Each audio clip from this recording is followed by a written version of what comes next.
Does it work? Oh yeah, it's on. It's on. Okay. You want to start, or you want me to start? You start.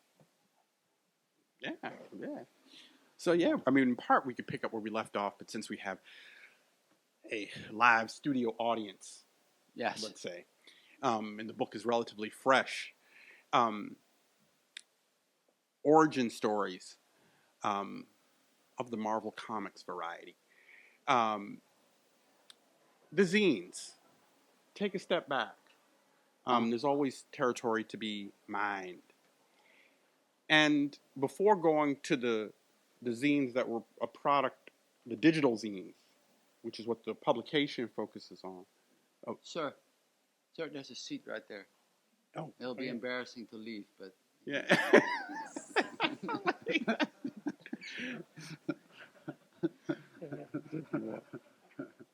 I'm sorry. No, not at all. Not at all. I couldn't. It's so funny. I know this room and it got smaller somehow. Yeah. So, but to go back to zines in general, and I wanted to get into your psyche, which is not something I normally aspire to. Not your psyche in particular, but psyches in general. Mm-hmm. About your decision, if you could go over how you arrived at taking up the form of the zine, because you're a consummate photographer. I mean, wholly, in terms of in the craft, working in a particular kind of tradition. Mm-hmm. And the way that I perceive the zine in relationship to where you were just before making them is a radical shift in terms of both material, production, and distribution. Mm-hmm. And I was wondering if you could talk about the steps that shift. What were the steps, the leaps, the jumps that you took in getting from being a dyed-in-the-wool photographer mm-hmm. to, in some sense, abandoning. I mean, there's something lost, but also something gained in that shift, I think. Mm-hmm. But xeroxing as the form of printing and materiality. So could you talk about those steps? How did you get there? What was there an aha moment? I think that, I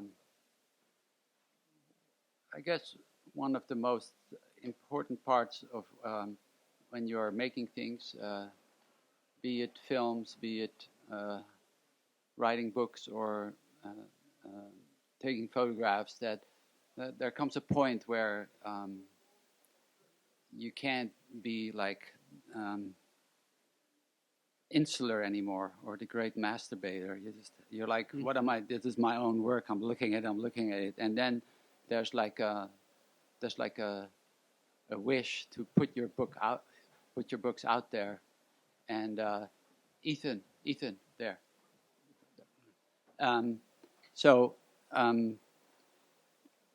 I think, well, let's start with the Xerox, because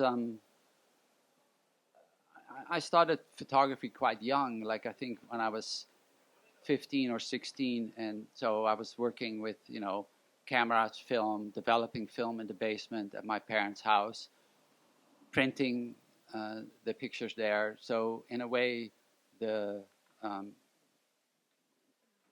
material was, I wouldn't even say traditional. It was just a young person trying something, being interested in the process, and then having been raised with Life magazine, and also being a little boy in the early 60s, also understanding that there was a lot of political turmoil in the world. We might think that that's all very new. You know, when I talk to people now, everyone's like, "Oh man, I'm freaking out. This is happening. This is happening." But when I was a child, I was freaking out too because it was like, I was like, they killed President Kennedy, they killed Martin Luther King, they killed Robert F. Kennedy, they killed Malcolm X. There was a war in Vietnam. There was an invasion in Prague, in Czechoslovakia, and where this young student, Jan Dubček, burned himself. And so there's like a lot of things going on, but I am looking at Life magazine, and my father's a pilot, my mom is a model. So my mom was a model before she became a mom. She had a lot of fashion magazines. So photography was sort of part of a language that I was seeing, and I think studying.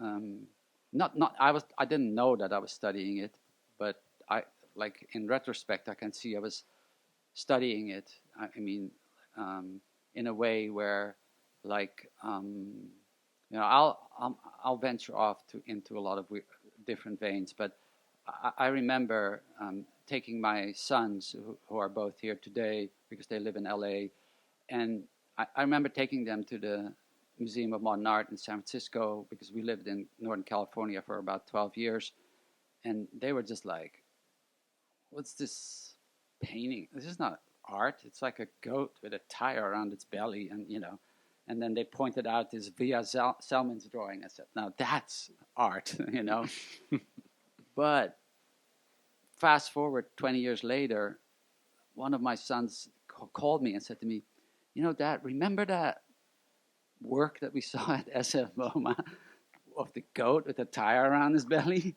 So that was like, it was in his psyche. Yeah. He remembered that as a, he asked me who was the artist. Happened to be Robert Rauschenberg, and Yeah, he did monogram. did a Robert Monogram, Rauschenberg research. Monogram. So I did. But then when I first started printing, it was, it was pictures of my friends or high contrast buildings, high contrast photographs of like new buildings that were going up around where we live. And then to jump forward to the Xerox is, when I started thinking about making books, like offset books, that was sort of the aspiration, right, in the beginning. Like I started making Xeroxes to be able to rearrange the images, and I just became interested in how the image changed from full grayscale to Xerox, even though there's Xeroxes, but there's a degradation going on. And for a while, I was also working with the degradation of that image, way before Hito Styler talks about the poor image. But so I was like, that was something. There were notes, and then I did my first book in 1987, and that's a very traditional book. It's kind of like portraits of artists in New York, photographs in the streets of New York, and for years I was like embarrassed about it because I did also the graphic, the letter design, but now I realize that it was actually a valiant effort, and but there's something very powerful about a photocopied Xerox. Like we call it Xerox, but that's the company. But it's something very powerful about a Xerox because it eliminates sort of these subtle gradations that photographers or photography people might like go on about, like oh yeah, the tonality and all this stuff. And I kind of just wanted to get rid of that idea, I just wanted to have, so to speak, the essence or the outline of it, and that then developed into making zines. Right, but there's which is quite beautiful about you making Xeroxes of your photographs in order to do layouts for books and to move the images around so they were notes Mm-hmm. to then coming to love them for what they were unto themselves. So Yes. it wasn't at all like um, uh, uh, and you know abandoning something tradition as much as like they Oh no, appealed to you. no, it was certainly not abandoning, but there is, you know, um, there is something very powerful about being against the grain. Like, you know, there's something very um, when you are looking for something, then it's interesting to go to swim upstream, you know, or to go against what the current thing is, you know. And I don't mean that as avant-garde, but I mean it more as like you are um, you're losing, you're trying to lose sort of the rules and regulations that are sort of implied in this photographic world, you know. Yeah. I mean, I think of like I recently read Pinball by Murakami, and it has a great introduction. The introduction is 4 pages. It's not like 30 Roman numeral pages. And he says in there that, you know, he just didn't want to have a job. He didn't want to do a job, so he started a jazz cafe. And then he realized that he was thinking about writing, and he was writing in Japanese, and it wasn't working. So then he wrote in English, and then he translated that back to Japanese. And then he actually discovered a new form of writing. Wow. It was a new, Yeah. right?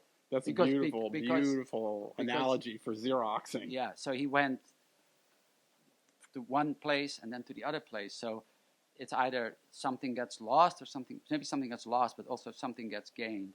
So that's how, you know, and that's how I work mostly even now, you know, with the way the subjects I photograph or the way I photograph them, or there's, you know, what's that diagonal line called in paintings for the landscape? Diagonal? No, that's a diagonal. Well, that's okay, but it doesn't matter. It's like a compositional thing that landscape photographers use. I knew. The golden fancy mean, word. like it's not the golden mean, but it's like there is obviously compositional rules. But I try to be very empty when I take the pictures, very empty of those kind of considerations. Oh, wow. Yeah. Also, I don't, of course, I have an eye for beauty, but I also have an eye for pain or for different emotions. But yeah, photography is a weird medium, you know, because you're photographing something, you know, unless you're like, you know, unless you want to be like, okay, I'm doing abstract photography, I'm putting chemicals on paper, and I'm, you know, whatever that. That's another form of being a contrarian. A different kind of contrarian. Yeah, well, I fuck with that shit too, but right now, it's just too much work. I just want to keep it simple, and so you're dealing with things that are there, and then you're dealing with the viewer who finishes the work, and then so for me, I try to be as open as I can to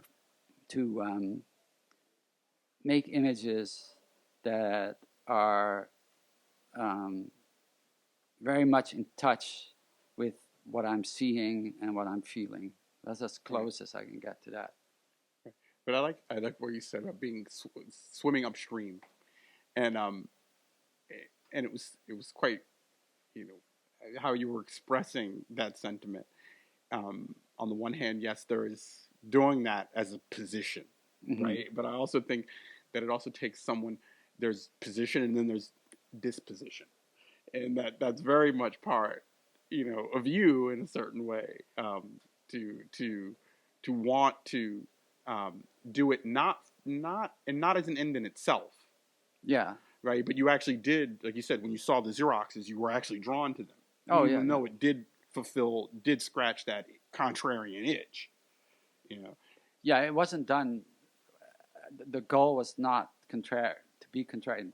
The revelation was that it was that I saw something different. Right. I got very attached to the blacks, and Right. I got and to the degradation of the highlights, and I would feed some pictures multiple times through the Xerox, so the toner would build up, and Yeah. I don't do that so much anymore now, like I've become more and more. It's more and more about what's in my head than what's actually in the image or in the camera or that, Interesting. Um, But I brought up and I like the fact that to separate out the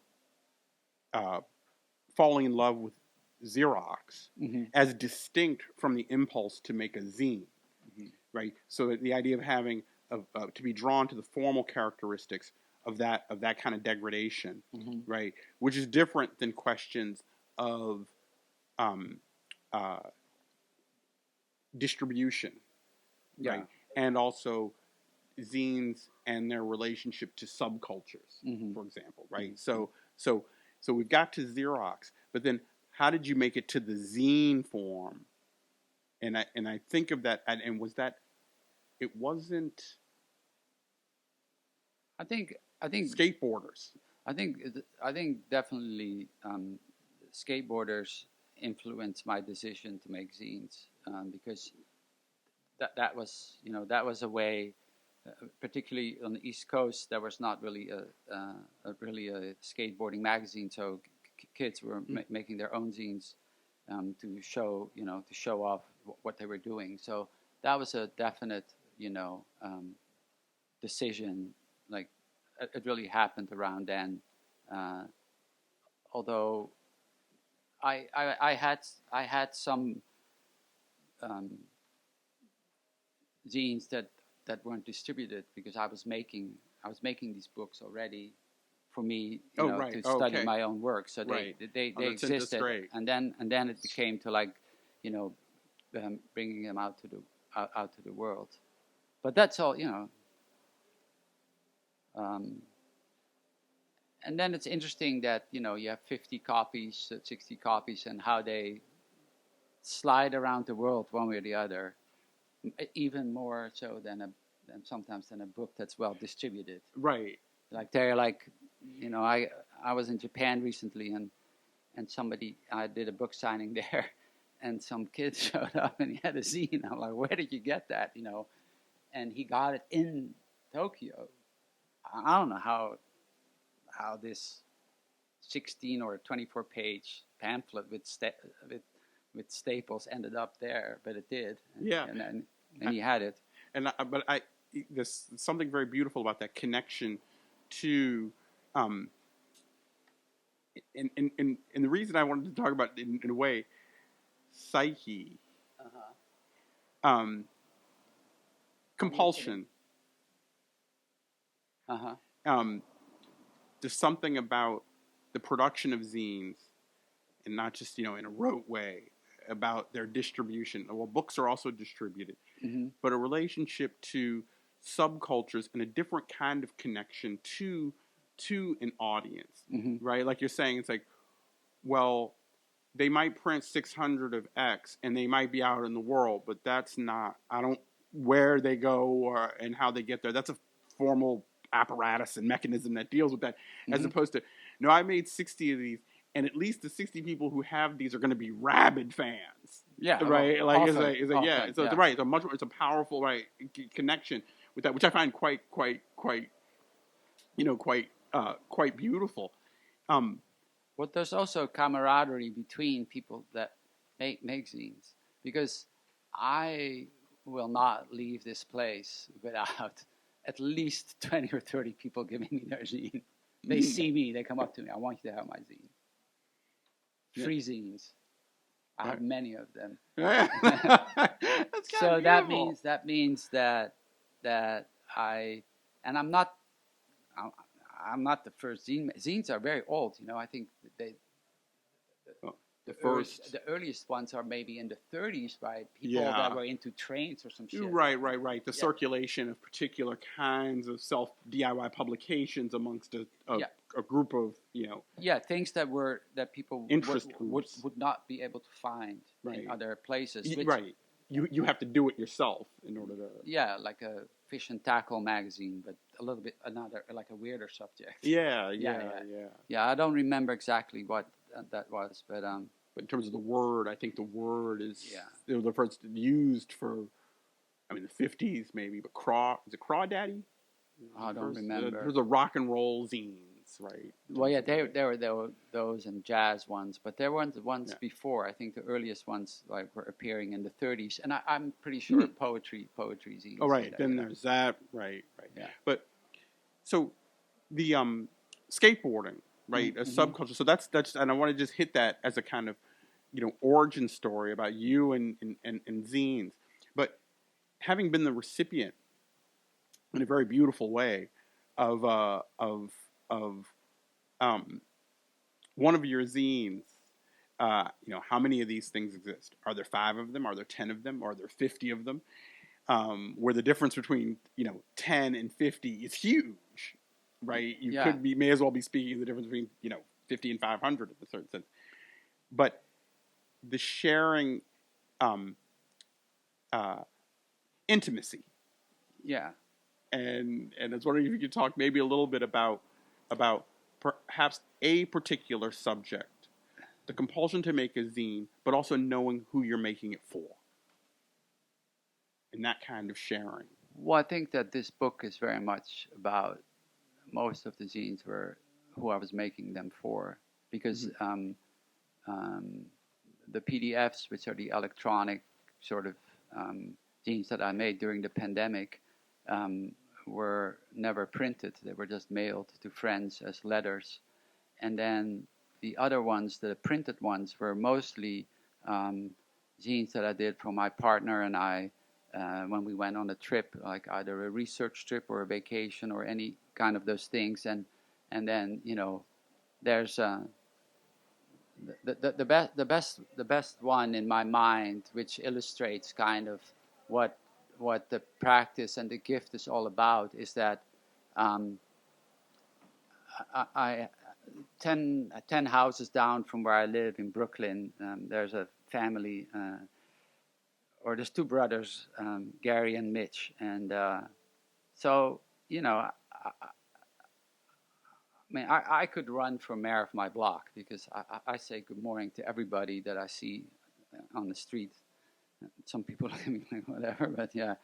I think also, but so Gary and Mitch, Gary invited me to his birthday party. Like, it was very bizarre. Kara and I went over there and we were like, whoa, you know, they had like a neon palm in the back and a DJ with a very distorted system. But anyhow, years later, he told me that his brother was coming up from Tennessee to celebrate his 65th birthday. And as I walked to the corner store, I walked by their house and I noticed like a couple of guys that I didn't know, and I figured, oh, those are guests for the birthday party. So I told them, oh, you guys are here for the birthday party? And they're like, yeah. And I said, oh, do you mind if I take a picture of you guys? And they're like, no, of course. So I took a picture of them, and then when I got back, there was like a 3rd and a 4th guy, and I said, oh, more people. And over the weekend, I maybe walked by there, 10 times, like Brooklyn is not like LA. Like I know here everybody just gets in his car and goes somewhere, or they don't get in their car at all. They're just huddled up somewhere. And so as I went back and forth, every time new characters appeared, I'd take a picture. Like just, no composition, no lighting, no like, you know, can you do this or can you do that or smile? Just like stand in front of them, standing up. And then when the film was developed, I looked at it and then I saw, okay, I was counting the different people. So like 1, 2, 3, 4, like 14 people.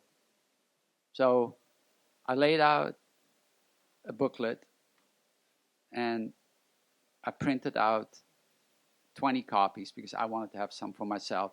And 14 of them I gave to Gary. So one for each family member.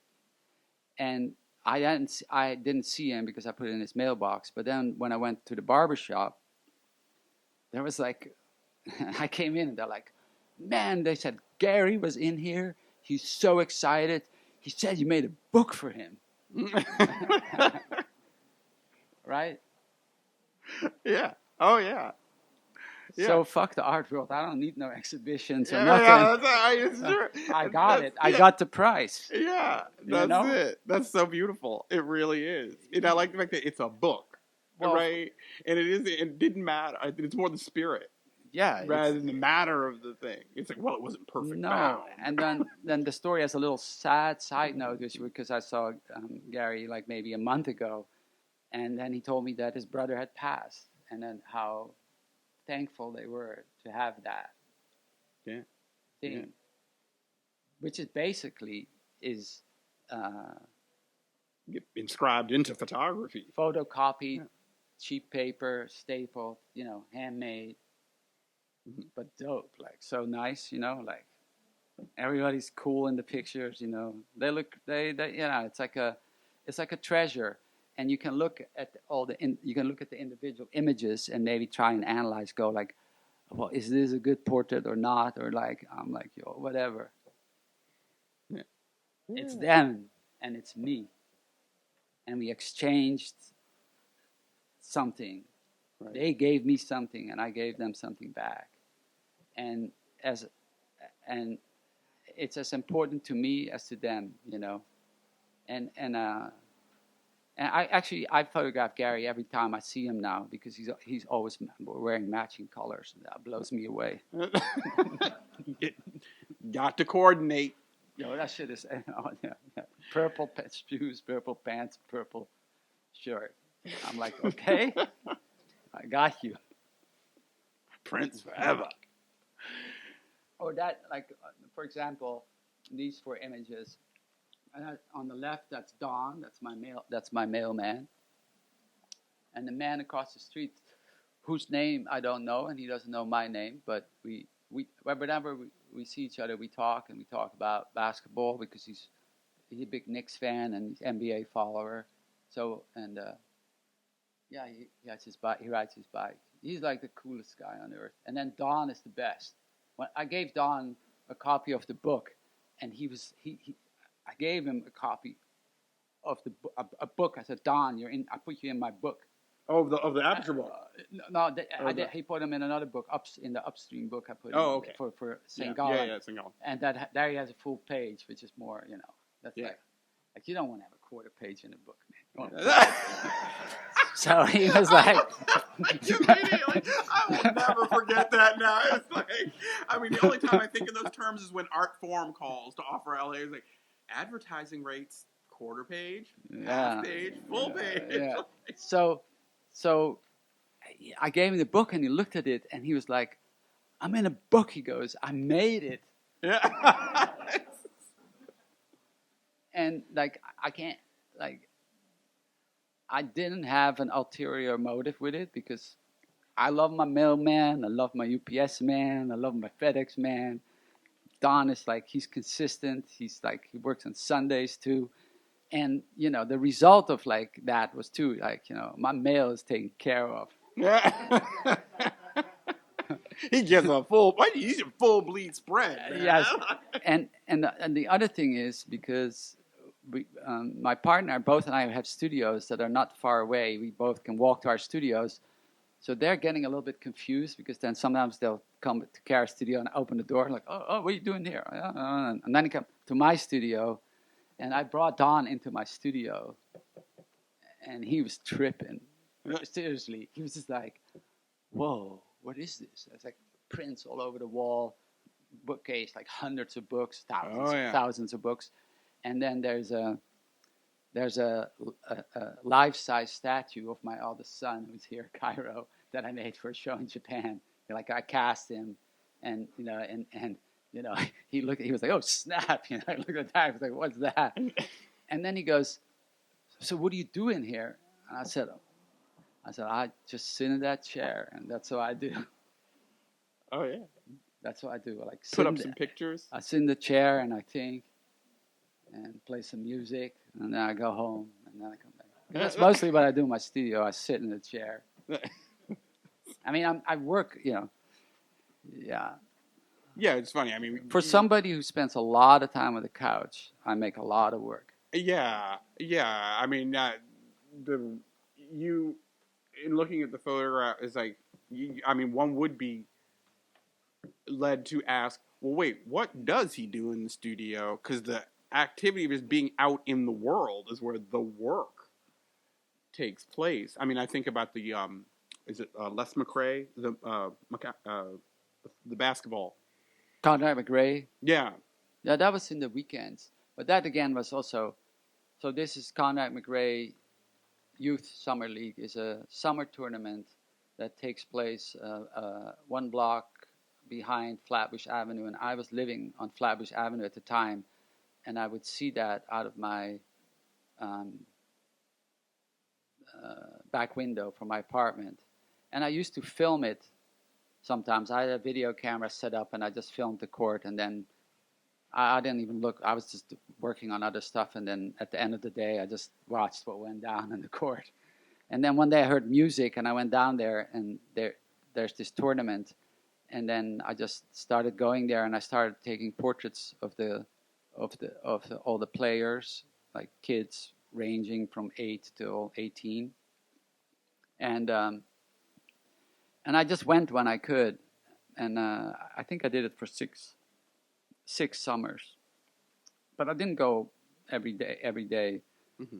It was intense. Sometimes it would be so hot. Like I remember just like thinking, oh, I'm gonna pass out. But and then over those 6 years, also the way I was taking pictures started changing. And there I did another project where, in the third year or the fourth year, Karen and I went at 7 a.m. on the last day of the tournament, and we hung 300 portraits on the chain link fence, and kids were able to pull the pictures down and take them. But the most interesting part was they just took a picture with their iPhone of the print, and I noticed it, and I said to this one kid, "You can take it," and he goes, "Well, what am I going to do with it?" Yeah. I said, "You can give it to your mom." Yeah. And he goes, "Okay." So he pulls it down because we devised this system. We had the hole punch, and you could just pull it. I made like a bigger, wider, white border on the top, and he folded it in 4 and put it in his backpack. And then when eventually we did a book, like an 800-page book, with thousands of pictures in there, because I also started taking pictures. Yeah, I started taking pictures of the game, and then I was videoing the game. And one team, I got friends with the coaches and all the players. They're still in touch with me. Some of these guys one of them is in the NBA, and one of them is at the University of Illinois, and one at St. John's, and they let me know what they're up to. And but that year when I did the exhibition, I got another amazing. So I did that, and then when they were handing out the trophies at the end of the day, all of a sudden I heard they said, and this year's appreciation award goes to Ari Marcopoulos. And I'm like, what? So I have this wooden plaque, it's like the wood with like the copper colored thing, and then it says, Conrad McRae, and so beautiful. Appreciation award, Ari Marcopoulos. Yeah. And so that was also, and they spelled my name right, more than most people manage. Yeah, but it's beautiful when you said about, what you do, saying, yes, you just had an exhibition in Japan. You have exhibitions. representation. But the real gratification is in these relationships. Yeah, the exhibition in Japan was also, I did a sound and video piece. I'm not going to try and explain it, but I'll explain it a little bit. It's a snowboarder in a half pipe, and it's in the Alps on a glacier, and the background is just these majestic mountains and the glacier, and this young man does this half pipe run, and every time he goes up in the air, there's silence, and then when he hits the pipe, there's the sound of the snow, and then silence. So it's about, basically, it's about a lot of things. It's about light. It's about suspension. It's kind of like a sound sculpture, and then to give it some context, I also have these very pulled away landscapes with the two Ayumu Hirano and Kaishu Hirano. They're both two brothers who freaked out everyone at the Olympic Games in Beijing because of how amazing they were. And they were there, and I was aware of them, and so I had two large pictures of them, and they showed up at the opening, which caused a lot of commotion amongst the people, but they were they were fine with their pictures. But what was amazing about it is they were really fascinated with all the other work that was in the gallery. Like they were asking me a lot of questions, and I gave them a book that I did in 2000, Transitions and Exits, which is behind the scenes of professional snowboarding. And I used to have another name for that book, but it's kind of like, kids without parents, all over the world. It's an interesting sort of story, I guess. And so I brought them. I knew I was hoping they would come, and they came, and I gave them the book, and and to them that is like part of their history. They admire all these people that are in there. Wow. And it's a different vision, like basically snowboard photography, skateboard photography is pornography. It's just like one cum shot after the other. It's just a guy coming out in the air and coming down, or a girl out in the air, and those are the pictures, And there's no, like, in my book was all about interstitial spaces like hotels and boredom and bad weather and playing video games and smoking weed and just hanging around, and so there was more of a more of an experiential thing, I guess, and that so to connect that, 23 years after that book was made, was also a beautiful thing, and with them in particular, with them through the show. Yeah, with them in particular. Yeah, so the show. exhibition. Yeah, I mean, in addition to being, what it was in and of itself, was also, a beautiful occasion to make it. To continue connections. Yeah, the exhibition touches on, in the images. The exhibition touches on many things that I think about, and that I'm either thrilled with or concerned about, or there's many. If you are a curious mind, then these pictures will be an impulse to think about certain things that you or we as people might be dealing with or thinking about. It's interesting when I think about thinking about earlier what you were saying about being against going upstream in a way, in relationship to what you just said about the snowboarding and skateboarding photography, right? It's a kind of pornography. Which, and I'd never thought about your work this way. Is on the one hand, you were embedded in those worlds, and very much aware of the reigning paradigm for documenting their activities. But the contrarian in you, saying no, I actually want to you guys as like social subjects, this interstitial Mm-hmm. kind of life that you lead in a way. Um, uh, but in the bigger sense, to think of your relationship to the quotidian Mm-hmm. as actually the contrary to that kind of pornography, Mm-hmm. right? And I was wondering if you if maybe if that assessment holds, Mm-hmm. one, and two, um, and I never thought about the your embrace would be is too dramatic.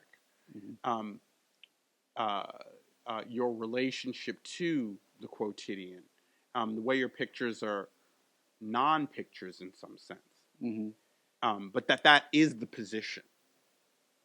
That is a position. But I was wondering if you could talk a little bit maybe about going back to the zines, um, about sharing that, about wanting to share that. You refer to them as letters being sent out to particular people, right? And just trying to think about um, the relationship, the nature of what you're photographing, Mm-hmm. the kind of quotidian nature of it, and then making of it a gift to someone. Mm-hmm. Yeah. Well, I mean, like I said earlier, um, as a maker of things, whatever it you do, I believe that there we do have an innate desire to share things. I mean, look at this book fair. I mean, Well, in particular, I say the second part, the zine era. No, Yeah. but people are here and they have whatever it is. Some people are more independent and they're peddling their own things, and you know how sometimes you'll be in the street and somebody like this happens in New York, maybe not here, like, and somebody will stop you and say, "Yeah, I wrote this book," and they self-published it, and they're trying to sell it to you. You know, it's on some obscure subject. You know, I mean, he went through the trouble to have this printed, and he went through the trouble of standing in the street trying to sell a book. You know, I don't think he's getting rich. Yeah, he's just, he feels that. You know. Yeah, and not an urgency, but a desire. Desire or urgency, and in some cases it might be a very sick desire or a very beneficial desire. But there is, you know, so I believe that I do want people to see my work, but it's not so much that I want them to see it.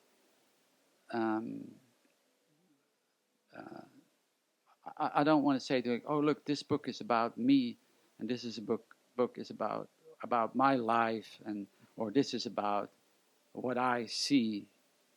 No, this is more like, here, look at it, and what does it mean to you? What does it mean to you that, you know, I did a book. I'm coming back because I feel that, you know, a lot of the people always talk about subcultures, me and subcultures, but I think that's just, you know, Wikipedia language.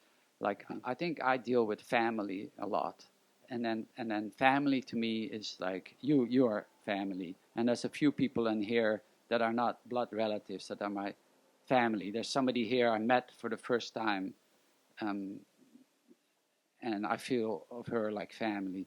So there is this thing where you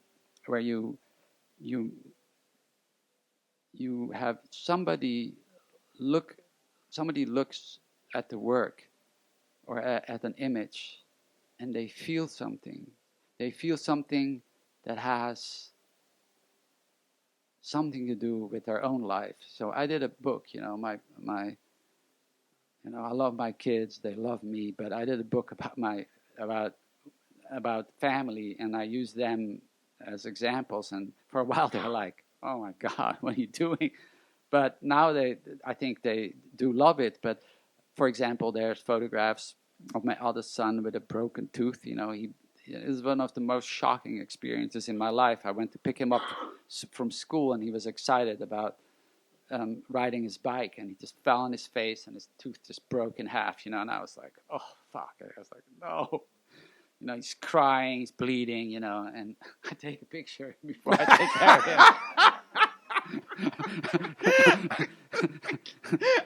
Like, wait, let me capture this trauma. and then we go to the. I take him to the dentist. Right, I look for his tooth, but it's like on asphalt, like kind of there's like little rocks. You know, there's no tooth to be found. So we go, and then he gets fixed at the dentist, and I have pictures of that too. But this image is not about me saying to you, look at my son, he broke his tooth. This picture is about, you might have a son that broke his tooth, and you know what that felt like. Or you might have fell on your face or hit your head and have like, you know, I remember hitting my head as a kid and then tasting adrenaline in my mouth. You know, so it's about that. That's what I feel, that a lot of my images are more like, here is an experience that you might relate to. Mm-hmm. And then, of course, I photograph, fucking trees and cars. Yeah, I don't know what those have to do with anything, but those are things. There's also things that I see, and you know, but you know, it's photography. You know, I don't advise anybody to do that. Yeah. No, that is not the takeaway you want. Yes. It's like, you know, everybody, like, you know, it's like the fact of the matter is that anybody can take a good photograph at any time. Maybe not more than one, but you know, it's. I don't think photography is about the author. Oh, there we go. Yeah. Yeah, but I think but I think it's quite beautiful. But we were talking about starting off in terms of the degradation of the image, right? Mm-hmm. Right, and then to actually think of that like no, there is a metaphor there, right? And to also say it's like, oh no, it's also about the degradation of the author in the sense of their disappearance in a way. Like it's like, okay, I want to like less than less, or the way that those like the gray tonalities in authorship in photography, and mm-hmm. you wanting to say it's like no, I'm actually not concerned with that, you know. But then what are the ramifications of that, you know, for the photographer, you know, not just the image itself, mm-hmm. right? Which I think is quite. But again, I think that's a position, you know.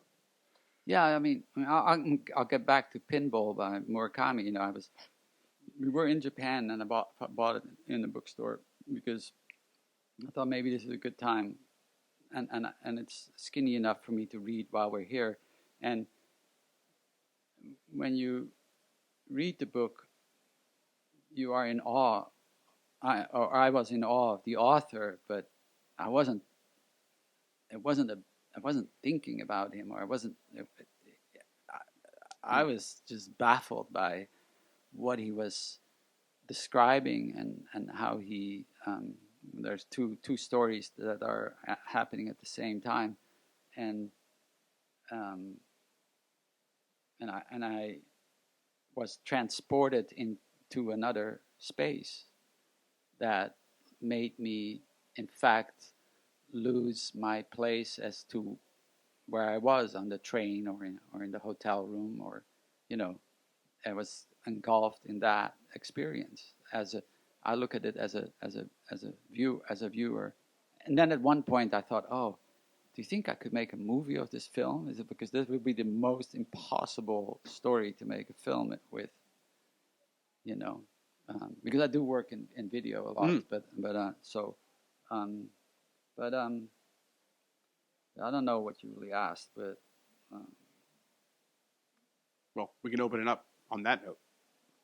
Oh God. Okay, so you have to understand then.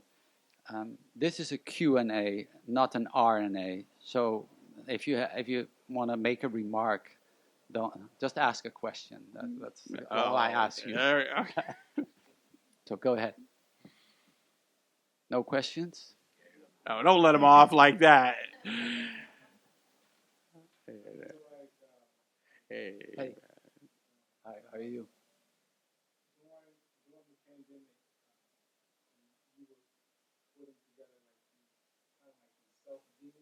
Yes.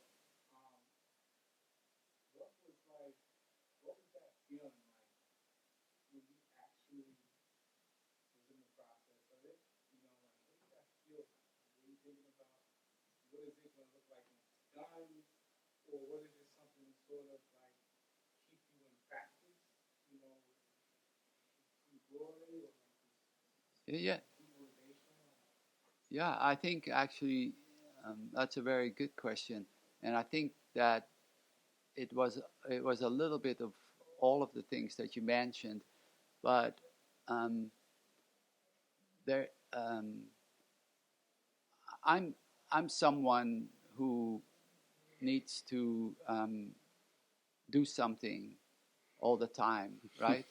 Like I'm like because I've put out probably 400 or 500 zines and books, and so that means that I'm doing it all the time.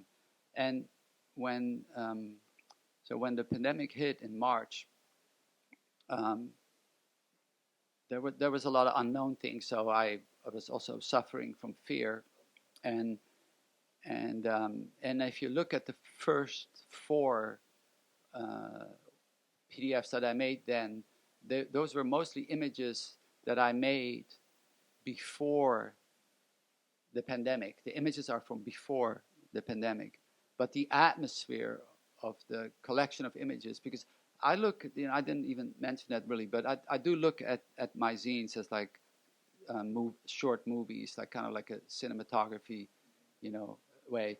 And um, and then come June, I think then the images that I was taking at the time were um, making its ways into these PDFs. Um, I never thought at the time that I was doing something historical in a way, but now in retrospect, and I don't really feel like that about any of my work, really. Like, I think it would be presumptuous, but I think in this case, I feel that we haven't really dealt with this period yet.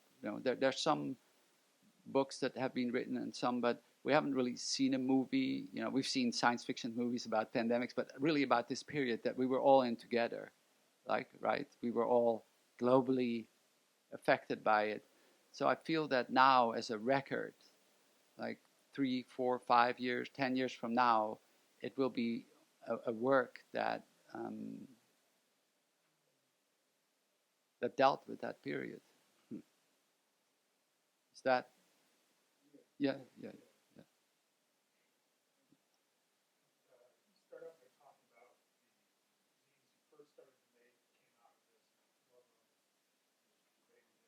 Yeah.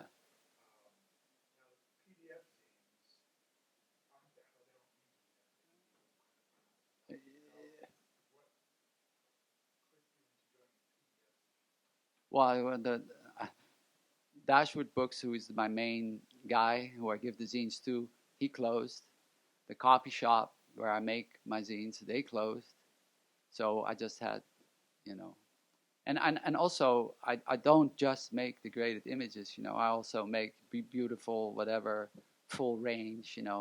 Like classic um, images.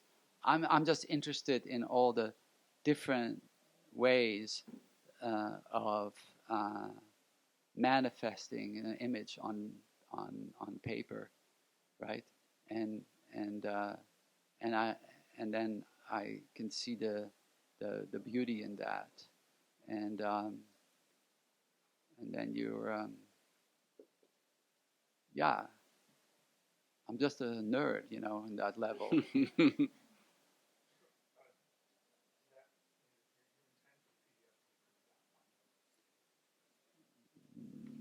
No, No. They were all printed out for an exhibition in Amsterdam, but I'm not gonna print them out as a PDF. I'm not gonna make books out of each of one, because in this book you'll see selections of them, because some of them they were 108 pages, So, well, I would say never say no, but I don't intend. I think maybe there come a time when I say, okay, maybe we'll do it, right? When I'm decrepit and can't do anything anymore, I'll ask my kids, can you guys put those out?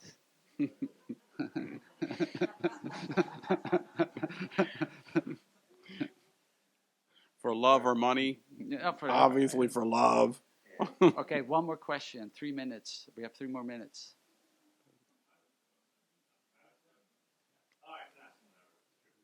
Oh, yeah.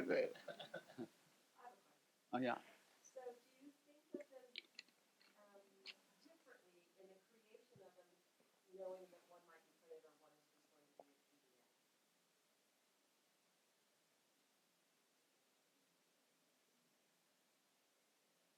to be a PDF? Yeah, I think that for me it's quite radical that the PDFs are printed out, because they were never meant to be printed. They were like, it was me sharing my fear and uncertainty with friends, and also maybe friends that were not in America, that were in other places, and I got beautiful responses from people. So yeah, there's a difference. Yeah, there's a difference. I don't know if I think about it differently, but there's definitely a difference. Yeah, there's a. But I make so many books, so I can change my mind tomorrow. I don't know. I'm known to change my mind. But it's 5:00, and I think there should be another group, another talk. Thanks, man. Yeah.